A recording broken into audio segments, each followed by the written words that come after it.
Hello guys, welcome back to my YouTube channel, The Tech Diversity, where we are going to explore the tech, not the tech, the diversity of tech. So, आज हम एक नई playlist की starting करने जा रहे हैं, जो कि है डीएसए के ऊपर, ठीक है। और इस प्लेलिस्ट के अंदर हम डीएसए को एक अलग तरीके से पढ़ने की कोशिश करेंगे, ठीक है। जैसे नॉर्मली लोग कैसे पढ़ते हैं कि भाई एक डाटा स्ट्रक्चर सीख लिया, उसके ऊपर जितनी एल्गोरिथम्स लग रही वो सीख ली। हम इस वीडियो के अंदर और इस प्लेलिस्ट के अंदर ऐसे नहीं सीखेंगे। हम इसके अंदर कैसे सीखेंगे, हम पहले डीएस कवर करेंगे, मतलब डाटा स्ट्रक्चर्स क्या होता है वो पढ़ेंगे सारे की सारे एक साथ, ठीक है। उसके बाद उन एल्गोरिदम्स को पढ़ेंगे जो कि हर डाटा स्ट्रक्चर्स पे लगती है। उसके बाद फिर हम सेपरेटली और कह सकते हैं हम एल्गोरिदम्स को कैटेगराइज करेंगे डाटा स्ट्रक्चर्स के बेसिस पे कि भाई कुछ एल्गोरिदम्स ऐसी हैं जो इस वाले उस पे लगेंगी। और इसके साथ साथ हम देखेंगे टेक्निक्स और क्या कह सकते हैं पैटर्न्स, ठीक है। आप हजार क्वेश्चन नहीं लगा, हम इस प्लेलिस्ट का जो मेन मोटिव मैं रखना चाहता हूँ वो ये है इस प्लेलिस्ट का कि आप हजार क्वेश्चन ना लगा के आप 100 क्वेश्चन लगाएं कि पैटर्न वाइज लगा पाए, ठीक है। इस प्लेलिस्ट का यही मोटिव है ताकि डाटा स्ट्रक्चर्स एंड एल्गोरिदम्स एक रेस ना बनकर एक तरीके से एक कॉन्सेप्ट बन के ही रहे कि रेस ये एक चीज, मतलब रेस ना बने, क्वेश्चंस क्वेश्चंस लगाने की रेस ना बने। ये एक तरीके से सिर्फ एक कॉन्सेप्ट रहे जो कि आदमी आराम से सीख पाए और पैटर्न बेस्ड होकर चीजों को सॉल्व कर पाए, प्रॉब्लम्स को सॉल्व कर पाए। ऐसा नहीं कि हजार क्वेश्चंस लगा के आप डीएसए सीख सकते हैं, ऐसा नहीं है बिल्कुल भी। कभी ऐसा हो ही नहीं सकता कि आप हजार क्वेश्चन लगा लीजिए आप डीएसए सीख गए, ऐसा कभी नहीं होगा, ठीक है। वो चीज रट्टे वाली हो गई, रट्टा मारना नहीं है, रट्टा नहीं मारना है, आपको चीज को समझना है। तो मैं उसी चीज को यहाँ पर सिखाने की कोशिश करूंगा, ठीक है। और डीएस डीएसए की जो आज का लेक्चर है ये एक लाइट वेट लेक्चर है, एक तरीके से बातचीत है हम लोगों के बीच। आप और हम बात कर मैं और आप लोग बात करेंगे सिंपल से। आप तो इसकी प्लेलिस्ट के अंदर हम कोई भी कोड नहीं करने वाले, हम सीधा सीधा सिंपल सी एक छोटी सी कह सकते हैं शॉर्ट वीडियो है जो कि डीएसए के ऊपर है। शॉर्ट फिल्म टाइप जैसे होता है ना, वो है, ठीक है। तो डीएसए है क्या, उसकी स्टार्टिंग बाय उसकी डेफिनेशन से हम इस लेक्चर की स्टार्टिंग करेंगे, ठीक है। तो सबसे पहले डीएसए की फुल फॉर्म जो कि किसी को नहीं पता होगी यहाँ पे, ठीक है, सिर्फ मुझे पता है, आपको भी नहीं पता होगी, वो है डाटा स्ट्रक्चर्स एंड एल्गोरिथम। बहुत बड़ी डेफिनेशन है, याद कर लीजिएगा इसको लिख कर बार बार, ठीक है। डाटा स्ट्रक्चर्स एंड एल्गोरिथम्स, ठीक है। चलिए, तो अभी हम जो इस प्लेलिस्ट के अंदर बात करेंगे वो बात करेंगे डीएस की, यानी कि डाटा स्ट्रक्चर्स की। अभी हम एल्गोरिथम्स की बात बिल्कुल नहीं करेंगे, अभी हम एल्गोरिथम्स को साइड कर देते हैं। अभी सिर्फ बात होगी डीएस की कि डाटा स्ट्रक्चर्स क्या होते हैं, ठीक है। एक चीज और, इस प्लेलिस्ट को स्टार्ट करने से पहले और वीकेंड से इस प्लेलिस्ट में आने से पहले आपको तीन चार चीजें आनी चाहिए। आपको एक तो जावा प्रोग्रामिंग आनी चाहिए, जावा प्रोग्रामिंग का बेसिक आना चाहिए, ठीक है। बेसिक के अंदर आप variables loop, if else condition, while loop, ये सब आना चाहिए। फंक्शंस आने चाहिए, ऊप्स आना चाहिए आपको। ये तीन चार कॉन्सेप्ट्स आपको आने चाहिए और एरेज और एरे लिस्ट आना चाहिए, ठीक है। ये सब चीजें आपको आनी चाहिए, बेसिक है। क्योंकि ये मैं पढ़ा सकता हूँ लेकिन मैं इसलिए नहीं पढ़ा रहा क्योंकि इसके ऊपर ऑलरेडी बहुत सारा कंटेंट पड़ा हुआ है, ठीक है। ये वन शॉट आप देख लीजिए, किसी का भी 10 घंटे का वन शॉट होगा, वो देख लीजिए, आपका हो जाएगा, ठीक है। और रही बात एक टॉपिक, अगर मैं चाहूँ तो पढ़ाऊंगा, तो अगर एक टॉपिक मुझे पढ़ाना होगा तो मैं आपको ऊप से एक बार दोबारा मैं ही पढ़ा दूंगा, ठीक है। अभी नहीं, आगे चल के अगर होगा तो पढ़ा देंगे। आगे चल के लिस्ट में अगर ऐड करना होगा, मुझे जरूरत दिखेगी तो मैं ऐड कर दूंगा, लेकिन फिलहाल के लिए आप उसको कहीं और से पढ़ लीजिए, किसी भी यूट्यूब चैनल पढ़ लीजिए। 10 घंटे की, 5 घंटे की बहुत सारी वीडियोस पड़ी हुई हैं। एक बेसिक अंडरस्टैंडिंग होनी चाहिए ऊप्स के बारे में, लूप हो गया, इफ एस कंडीशंस हो गया, इन चीज़ों के बारे में आपको बेसिक अंडरस्टैंडिंग होनी चाहिए। जो ये प्लेलिस्ट है ये स्टार्टिंग होगी लिंक लिस्ट से, ठीक है। लिंक लिस्ट की हम बात करेंगे, ठीक है। लिंक लिस्ट पे जाने से पहले आज हम जो मेन बात करेंगे, हम बात करेंगे डीएस की, मतलब डाटा स्ट्रक्चर होता क्या है। डाटा स्ट्रक्चर मतलब डाटा को स्ट्रक्चर करना। जैसे हिंदी अनुवाद अगर इसका करें तो कहेंगे डाटा को स्ट्रक्चर करना, यानी डाटा को एक तरीके से, स्ट्रक्चर की हिंदी क्या हो सकती है, ढांचा, हाँ, डाटा को ढांचे में डालना, हाँ ये ठीक है। डाटा को ढांचे में डालना, डाटा का ढांचा, ठीक है। डाटा को ढांचे में क्यों डालना है, ठीक है, डाटा को ढांचे में क्यों डालना है। डाटा को ढांचे में इसलिए डालना है ताकि आपकी प्रोसेसिंग स्पीड तेज हो जाए, ठीक है।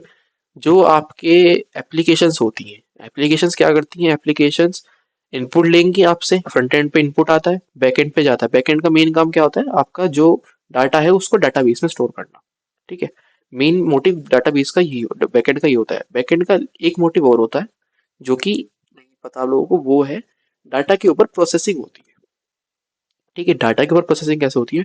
मान लीजिए अगर मैं अपना नाम स्टोर करने जाऊं, अपनी क्लास स्टोर कर लूं, ठीक है, अपनी सैलरी वगैरह सब स्टोर करके डाटा के अंदर, टेबल टेबल के अंदर मैंने पुट कर दिया। ठीक है, अब मैं क्या कर रहा हूँ? मैं उस डाटा को फेच कर रहा हूँ और उस डाटा के ऊपर ऑपरेशन कर रहा हूँ। मैं अपनी सैलरी को चेंज करना चाहता हूँ, या फिर कह लीजिए मैं एक एम्प्लॉय टेबल बना रहा हूँ जिसके अंदर बहुत सारे, इसके अंदर हजारों एम्प्लॉयज हैं, 1 लाख एम्प्लॉयज है मेरी कंपनी के अंदर। ठीक है, 1 लाख जो एम्प्लॉयज है मेरी कंपनी के अंदर, उसकी अंदर जितने एम्प्लॉयज है उनकी सैलरी, मुझे सबकी सैलरी करनी है 1 लाख रुपए। चाहे किसी की 50,000 है, किसी की 2 लाख है, मुझे उससे फर्क नहीं पड़ता, मुझे सबको 1 लाख रुपए ही देना है। मुझे सेम पे स्केल रखना है हर किसी के लिए। तो मैं क्या करूंगा? मैं प्रोग्राम एक इनपुट में क्या करूंगा, एक प्रोग्राम लिखूंगा जिसके अंदर सारे के सारे जो रिकॉर्ड्स हैं वो उठ कर आएंगे। ठीक है, और वो रिकॉर्ड्स के अंदर मैं जो सैलरी है उसको कॉल करूंगा एंड उसके अंदर फिट कर दूंगा 1,000 के 1,000। ठीक है, अब जो ये प्रोसेस है इन अपडेशन का, रिकॉर्ड्स को और उसे सेव करने का, ये है टाइम कंज्यूमिंग। और डीएस से आपका यहीं पे यूज होता है, आपको कम से कम टाइम लगाना है प्रोसेसिंग के अंदर। ठीक है, डीएस से आपका मेमोरी लेवल पे काम करता है। ठीक है, ताकि आपके प्रोसेसेस तेज हो सके। ठीक है, आपकी जो वर्टिकल स्केलिंग समझते हैं, अगर आप सिस्टम डिजाइनिंग पढ़ेंगे, होता है वर्टिकल स्केलिंग का कॉन्सेप्ट। वर्टिकल स्केलिंग आपकी कम से कम हो, डीएसए का ये मोटिव रहता है। कंपनीज की जो मेन रिक्वायरमेंट होती है वो होती है भाई, कम से कम हार्डवेयर में ज्यादा से ज्यादा काम हो, है ना? तो डीएसए वहीं पे परफॉर्म होता है। आपने बहुत लोगों के मुंह से ये सुना होगा कि भाई डीएसए कहीं काम नहीं आता, डीएसए खाली इंटरव्यू तक है, डीएस से कहीं पे आपको नहीं जरूरत पड़ेगी पढ़ने की, सिर्फ इंटरव्यू इंटरव्यू तक पढ़ लो। ऐसा नहीं है, डीएस से भाई हर जगह है, हर वक्त मिलेगा, हर कहीं मिलेगा। डीएस से के बिना एप्लीकेशंस नहीं चल सकती। ठीक है, ये चीज अपने दिमाग में बैठा लीजिए। एआई के अंदर भी डीएस से ही लग रहा है। ठीक है, एआई के अंदर आप बहुत सारे रिकॉर्ड्स, मान लीजिए 1 लाख रिकॉर्ड्स को एक साथ हैंडल करते हैं। ठीक है, उसके अंदर डीएसए की जरूरत पड़ेगी। अगर आप उन रिकॉर्ड्स के ऊपर डीएसए नहीं लगाएंगे तो आपकी एप्लीकेशन पूरी की पूरी क्रैश कर जाएगी, एआई वर्क ही नहीं करेगा। ठीक है, तो डाटा स्ट्रक्चर्स की इसलिए नीड है हमें, ताकि हम डाटा को इस तरीके से मैनेज कर पाए कि हार्डवेयर पे लोड ना पड़े। ठीक है, और जो हमारा डाटा है वो इजीली प्रोसेस हो जाए, उसके ऊपर जो भी काम हम कर रहे हैं, जिसकी उसकी जो भी एक तरीके से कह सकते हैं फिनिशिंग कर रहे हैं हम डाटा की, वो आसानी से हो जाए। ठीक है, जैसे आप घर में देखेंगे पत्थर लगता है ना, मतलब जब घर में पत्थर लगाते हैं कहीं पे फ्लोरिंग का काम चल रहा हो, तो जितना शार्प ब्लेड होगा उतनी अच्छी जो है पत्थर लगता, मतलब कैसे कह सकते हैं, मार्बल कटेगा उतना अच्छे से। अगर ब्लेड में धार नहीं होगी तो मार्बल नहीं कटेगा, फिनिशिंग अच्छे से नहीं होगी। डीएस से वही काम करता है। डाटा को इस तरीके से फिनिशिंग से करना है, मतलब डाटा को इतनी अच्छे से फिनिशिंग करनी है और जल्दी की जल्दी फिनिशिंग करनी है कि आपका कम वर्टिकल सेलिंग पे ज्यादा से ज्यादा काम हो पाए और डाटा डायरेक्टली आपका स्टोर हो पाए। ठीक है, ये चीज ध्यान रखिएगा। अब हम जो स्टार्ट करेंगे, बात करेंगे, सबसे पहले हम डाटा स्ट्रक्चर्स की हमने बात कर ली, डाटा को स्टोर कैसे करना है हमने वो भी बात कर ली, डीएसए की हमने यहाँ पर बात कर ली। और अब हम बात करेंगे लिंक लिस्ट की थोड़ी सी यहाँ पर। ठीक है, थोड़ी सी मैं इंट्रोडक्शन दे देता हूँ लिंक लिस्ट का, मतलब इंट्रोडक्शन नहीं, मैं एक लिमिटेशंस बता देता हूँ। आप लोग कभी कभी सोचते होंगे भाई एरे था, एरे के एरे के बाद एरे लिस्ट पढ़ लिया आपने, अब लिंक लिस्ट पढ़ रहे, अब स्टैक पढ़ रहे, क्यों पढ़ रहे? कभी दिमाग में चीज आती होगी भाई एक डाटा स्ट्रक्चर आ तो गया, क्यों बार बार इतने सारे डाटा स्ट्रक्चर्स पढ़ा रहे हो? मैं एक आ तो गया, उसमें सारे काम हो जाएंगे।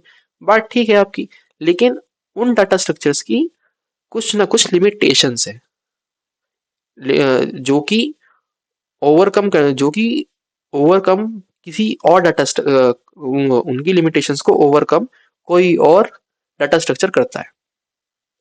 ठीक है, जैसे कि एरे की है कि एरे एक फिक्स साइज का है। ठीक है, एरे लिस्ट क्या है? एरे लिस्ट फिक्स साइज की नहीं है। लिंक लिस्ट क्या है? लिंक लिस्ट के अंदर ट्रैवर्सिंग बहुत मुश्किल है, ट्रैवर्सिंग में टाइम लगता है। ठीक है, स्टैक एंड क्यू ट्री वगैरह बहुत सब, हर किसी का अपना अपना लिमिटेशन है। ठीक है, तो आज हम जो मेनली बात करेंगे वो बात करेंगे अभी हम लिंक लिस्ट की, कि लिंक लिस्ट मेमोरी में कैसे वर्क करेगी। हम थोड़ा कोशिश करेंगे, मैं आपको विजुअली थोड़ा समझाने की कोशिश करूंगा इस प्ले लिस्ट के अंदर चीजों को। खाली कोड लिखना से नहीं होगा। डीएस से आप सोचेंगे डीएस से खाली कोडिंग है, ये आपको भी पता है, मुझे भी पता है जो टेक बैकग्राउंड से है, कि डीएस से कभी कोडिंग के ऊपर टिका ही नहीं। डीएस से जो है एक खुद में फ्री सब्जेक्ट है, ठीक है। वो अपने आप, डीएस से एक लैंग्वेज फ्री सब्जेक्ट है, वो एक समझने का सब्जेक्ट है, तो हम समझ के काम करेंगे यहाँ पे, ठीक है। चलिए हम सबसे पहले आते हैं, बात करते हैं हम लिंक लिस्ट की। लिंक लिस्ट कैसे करती है, ठीक है। लिंक लिस्ट मेमोरी में कैसे वर्क करती है, उससे पहले हम थोड़ा सा बात करेंगे हमारा, मैं थोड़ा साइड कर लेता हूँ उसको। अरे नीचे आ जा भाई। हाँ ठीक है। एरे लिस्ट, लिंक लिस्ट पढ़ने से पहले हम बात करेंगे एरे लिस्ट कैसे स्टोर होती है मेमोरी के अंदर, ठीक है। तो भाई मैं एक मेमोरी बना लेता हूँ यहाँ पे। Shape shape shape shape shape shape shape shape. अभी कुछ मत कीजिए, आप खाली आराम से बैठिएगा, ठीक है। कुछ ओपन करने की जरूरत नहीं है, वीडियोस वगैरह, मतलब वीडियोस कह रहा हूँ, लैपटॉप वगैरह कुछ ओपन करने की जरूरत नहीं है, आराम से बैठिए, सिर्फ सुनिए फिलहाल, ठीक है। ये हमारी मेमोरी ऐसे होती है, ठीक है। हमारी मेमोरी ऐसे ही दिखती है, ठीक है। इसके अंदर बहुत सारी बिट्स होती हैं, बिट्स बिट्स के अंदर बटी होती है आपकी मेमोरी। ये मेमोरी ऐसे ही जो हमारा यूनिवर्सल रिप्रेजेंटेशन है मेमोरी, जो हमारा यूनिवर्सल रिप्रेजेंटेशन है मेमोरी का, वो कुछ ऐसा ही होता है। बहुत सारी ऐसे बिट्स होती है बनी हुई, ठीक है।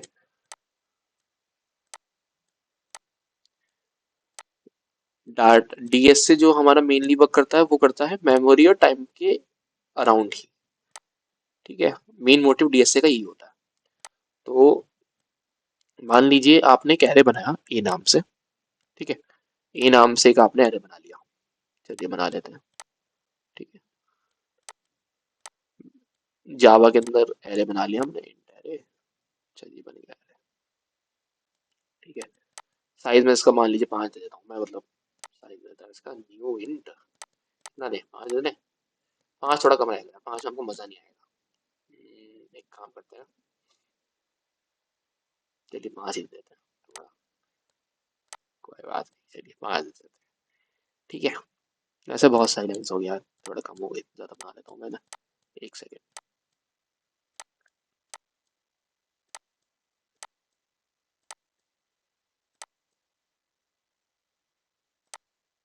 ठीक है। तो आपने एक एरे बनाया 5 साइज का। अब होता क्या है, जब आप ऐसे डिक्लेयर करते हैं एरे, ठीक है, आपको एरे के अंदर साइज पहले से पता होता है, आपको ये चीज अच्छे से पता है, ठीक है।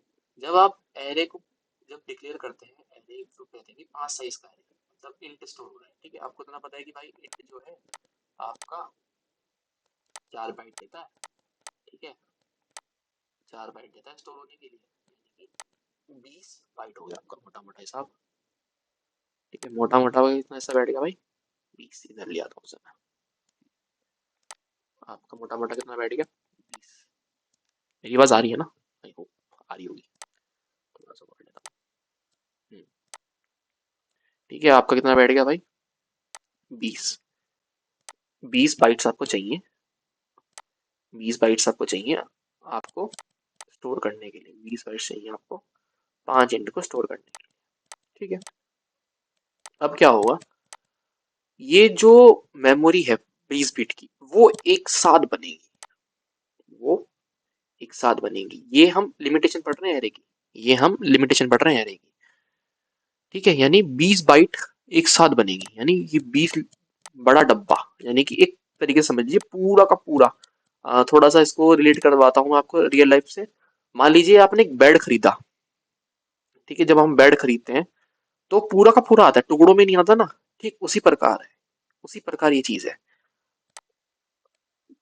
डब्बा पूरा का पूरा उठकर आएगा, ये कहेगा कि भाई मैं हूं, मुझे स्टोर करो, मुझे पूरा का पूरा 20 डब्बे मुझे चाहिए, 20 बाइट मुझे चाहिए। ठीक है, चलिए, अब दिक्कत क्या है? ठीक है भाई, 20 डब्बे तो हैं, मान लीजिए आपका कमरा छोटा है। ठीक है, मान लीजिए 20 डब्बे आपको चाहिए, और 20, मतलब आपको एक बेड रखना है। ठीक है, बेड मान लीजिए कितना बड़ा बताएं, 6x7 का बना देते हैं, चलिए 6x7 का बेड है। ठीक है, पता नहीं मेरे को साइज एक थोड़ा, मैं ऐसे ही अनुमान लगा रहा हूँ। ठीक है, मतलब जी, मान लीजिए आपका बेड लेगा 42, 42 स्पेस लेगा, आपके पास है 50 स्पेस। 50 स्पेस में और भी सामान रखा है भाई, टेबल हो गया, टेबल होगी आपकी, और आपका चलने की स्पेस भी चाहिए। ऐसा तो है नहीं कि बेड से टेबल, टेबल से बेड ऐसे कूदते फिरेंगे, ऐसा तो होगा नहीं। ठीक है, मान लीजिए आपको 42 का स्पेस चाहिए रूम के अंदर, 42 का स्पेस लेगा आपका बेड, ये आपका बेडरूम है। ठीक है, तो ये आपका इतना कवर हो गया, इतना कवर आपका हो गया। ठीक है, इतना स्पेस आपके एरे ने ले लिया। ठीक है, इतना स्पेस आपके एरे ने ले लिया। अब आपका इतना ही स्पेस बचा है भाई, इसके अंदर आपको काम करना है। ठीक है, काम तो हो जाएगा। अब सोचिए, आपका जो रूम है उसमें 50 का स्पेस होता ही ना, उसमें 50 का स्पेस होता ही ना, उसके अंदर स्पेस होता भाई 30 का। लेकिन आपको तो 5 का चाहिए भाई, आपको तो 6x7 का बेड चाहिए भाई। ठीक है, 6x7 का क्या भाई, मतलब 6 फुट का 6 फुट की लंबाई तो आपको चाहिए ही कम से कम, 6 फुट की लंबाई तो चाहिए आपको। ठीक है, इससे ही छोटा बेड नहीं बन सकता, ना बनवा सकते हैं, ना आपके पास पैसे हैं इतने, आपको तो भाई यही खरीदना पड़ेगा। तो इस स्पेसिंग की जो लिमिटेशंस है, मतलब 30 के अंदर 42 कैसे आएगा? ठीक है, 42 स्पेस ऑक्यूपाई कराना है, लेकिन आपके पास तो 30 बचा है भाई। ठीक है, 30 की जगह है, अब आप इसको ऑक्यूपाई कैसे कराएंगे? एरे यहीं पे आके फंस जाता है। ठीक है, एरे की लिमिटेशंस यही है कि मान लीजिए आपने 1 लाख साइज का एरे बना दिया, और मेमोरी में भाई जगह है नहीं 1 लाख साइज का एरे रखने की। ठीक है, मेमोरी के पास जगह है ही नहीं कि वो 1 लाख साइज रख दे, मेमोरी के पास 50,000 जगह बची है, 1 लाख का स्पेस है नहीं। ठीक है, तो ये आपकी एरे की लिमिटेशन है। एरे को चाहिए खट्टा, मतलब एक तरीके से इकट्ठा सामान, मतलब उसे कहता पूरा का पूरा, उसे बॉक्स चाहिए, उसे तो चाहिए कि भाई मेरे को ये पूरा का पूरा बॉक्स रिजर्व चाहिए। ठीक है, मुझे इतना बड़ा एरिया पहले से ही रिजर्व है मेरे लिए, इस एरिया के अंदर कोई एंटर नहीं करेगा। जस्ट लाइक योर बेड, कि भाई मुझे इतना स्पेस चाहिए ही चाहिए, ऐसा तो है नहीं कि आप बेड को आधा काट लेंगे, इधर से काट लेंगे और रह लेंगे, सो जाएंगे उसके पैसा, हो ही नहीं सकता। आपको तो पूरा बेड चाहिए। ठीक है, उसी तरीके से एरे को भी पूरा का पूरा जितना स्पेस उसमें डिक्लेयर किया गया उसे एक साथ चाहिए, बिना डाटा को डाले हुए। चाहे वो उसके अंदर डाटा डाले या ना डाले, उसे फर्क नहीं पड़ता। ठीक है, उसे तो एक खट्टा स्पेस दे दो भाई, मुझे तो स्पेस चाहिए। ये बात आपको समझ में आ गई होगी, आई होप। एरे की यही लिमिटेशन है कि एरे जो है एक साथ इकट्ठा स्पेस मांगता है। अगर मेमोरी के पास 1 लाख रिकॉर्ड रखने का स्पेस फिलहाल अवेलेबल है ही नहीं, तो क्या करेंगे? रैम के अंदर है ही नहीं भाई।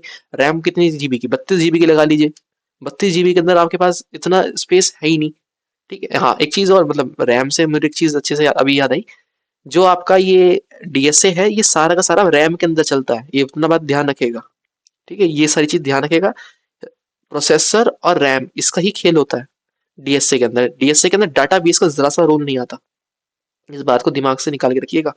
थोड़ा डिफरेंशिएट में ताकि करके चल रहा हूँ, मेमोरी बेस्ड होती है प्रोसेसिंग, डीएसए का इस्तेमाल मेमोरी मेमोरी बेस्ड डाटा के ऊपर होता है, जो मेमोरी के अंदर पड़ा हुआ है, मतलब रैम के अंदर पड़ा हुआ है आपका, और आपका प्रोसेसिंग में है वो उसके ऊपर, रैम के ऊपर। ठीक है, जो रैम के ऊपर डाटा पड़ा हुआ है। ठीक है, चलिए भाई, हाँ आप कमाते हैं 32 जीबी का, 64 जीबी लगा लेंगे आप।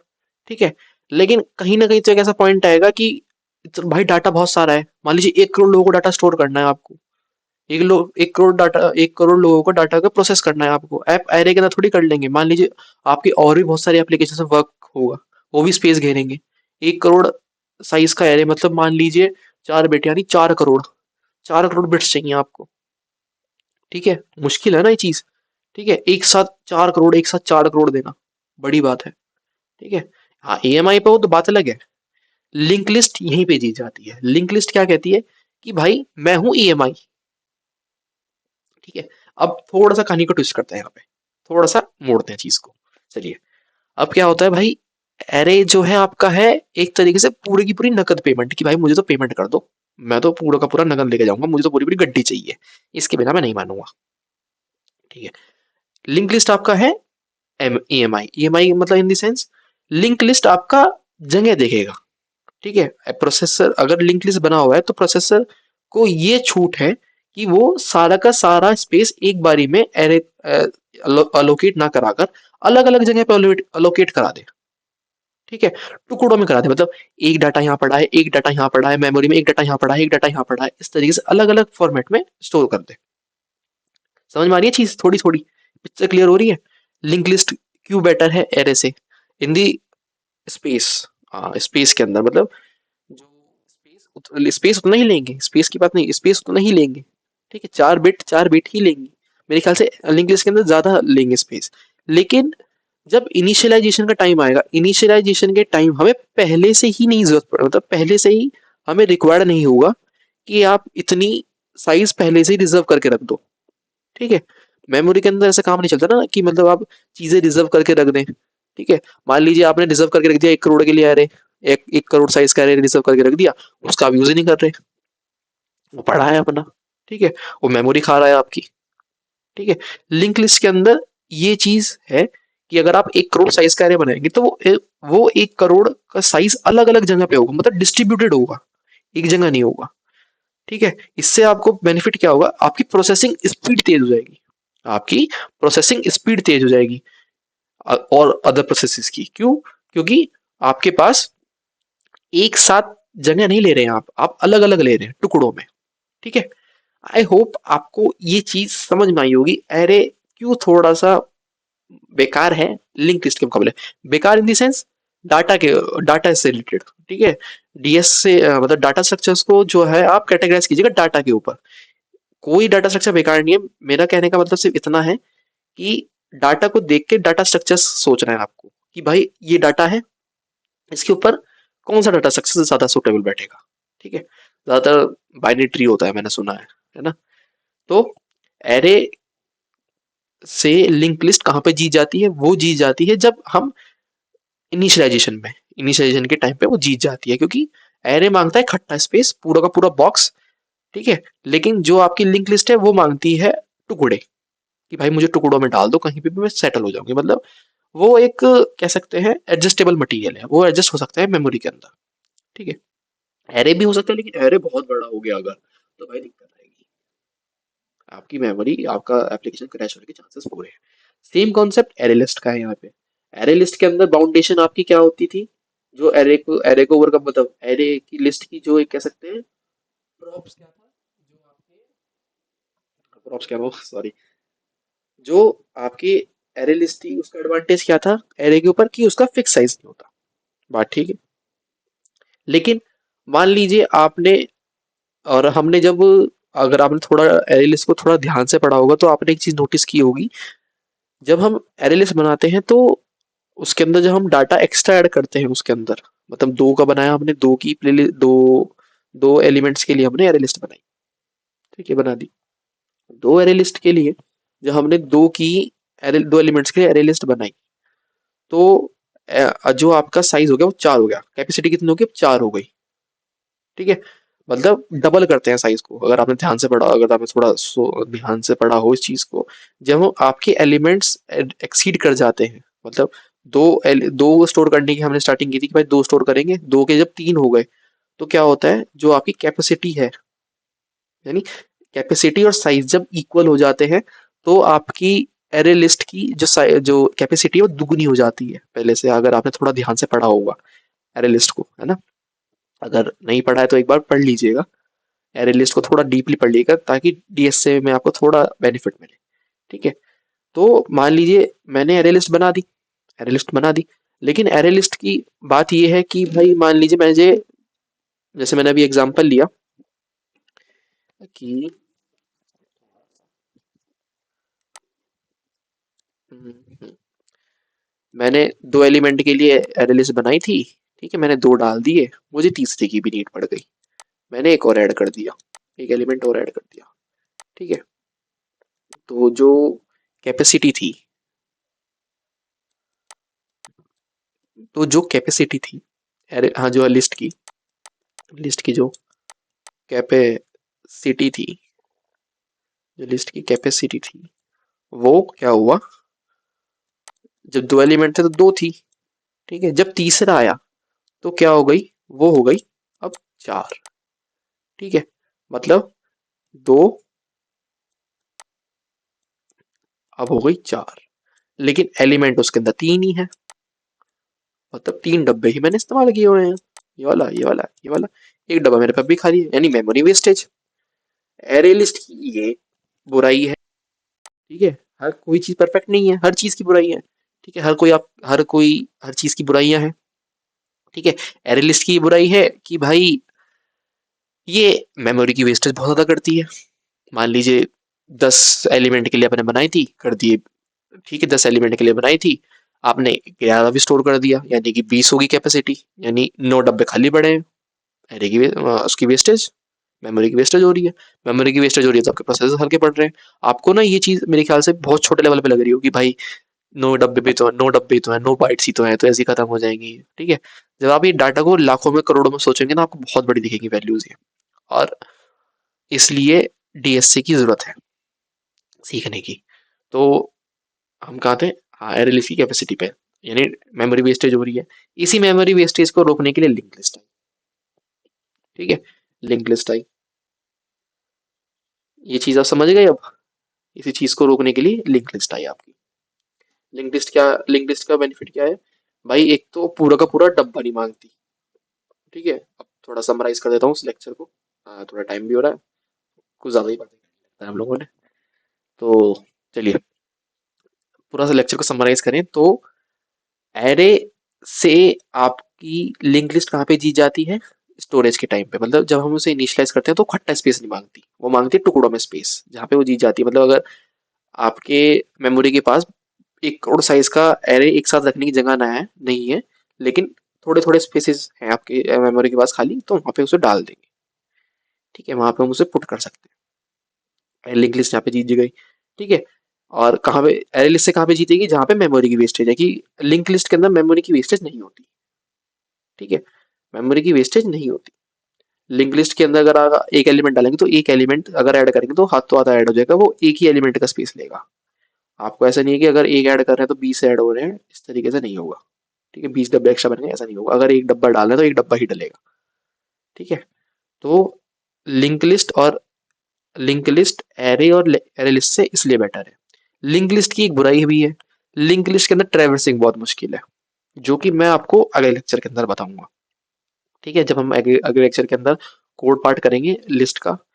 ठीक है, वो मैं लिंक लिस्ट का जब पार्ट का बात करेंगे, उसके अंदर थोड़ा सा आपको लिंक लिस्ट का जो मेन कॉन्सेप्ट है उसको पढ़ाएंगे।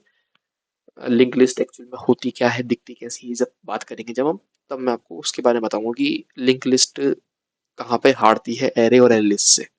ठीक है, ट्रैवर्सिंग में हारती है, थोड़ा इसको हम डीप डाइव करेंगे अगले लेक्चर के अंदर। ठीक है, तो आज की जो लेक्चर है जो हमने समाप्त किया है, आई होप आपको थोड़ा पसंद आया होगा। और अगर पसंद आए तो लाइक कीजिए। और नेक्स्ट वीडियो से आप मान के चलिए हम लैपटॉप लेके बैठेंगे, मतलब आप लोग लैपटॉप लेके बैठिएगा, लैपटॉप और पेन पेपर दोनों, खाली लैपटॉप नहीं, पेन पेपर दोनों, ताकि आप सीखते चले चीज़ों को। ठीक है, तो तब तक के लिए एक बार, तब तक के लिए आप अपने प्रोग्रामिंग कॉन्सेप्ट को एक बार रिवाइज मार लीजिए, और नेक्स्ट लेक्चर तक, और जैसे ही नेक्स्ट लेक्चर आएगा हम स्टार्ट कर देंगे डीएस पे चढ़ाई। ठीक है, तो तब तक के लिए bye, and keep watching take.